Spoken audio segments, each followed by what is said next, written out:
قرآن میں اللہ تعالیٰ نے ہمیں دیگر جانوروں کے مقابلے میں اونٹ کی پیدائش و بناوٹ پر غور کرنے کی دعوت دی ہے۔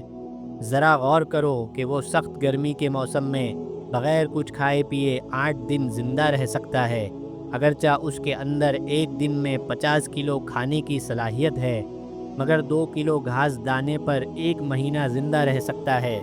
اس طرح اپنے وزن سے 1/3 پانی پیٹ کی ٹنکی میں جمع کر کے مہینوں استعمال کر لیتا ہے۔ اس کے ہونٹ مضبوط ربڑ کی طرح ہیں، جن سے وہ سخت کانٹے پلاسٹک وغیرہ کھا کر ہضم کر لیتا ہے۔ وہ 2.5 کوئنٹل وزن لے کر 40 کلومیٹر فاصلہ آرام سے طے کر لیتا ہے اور بغیر وزن کے 300 کلومیٹر چلنے کی طاقت رکھتا ہے۔ صحرائی سفر کی مناسبت کی وجہ سے اسے ریگستانی جہاز کہا جاتا ہے۔ آخر اونٹ کو یہ خصوصیات کس نے عطا فرمائی؟ یقیناً یہ اللہ کی زبردست قدرت ہے۔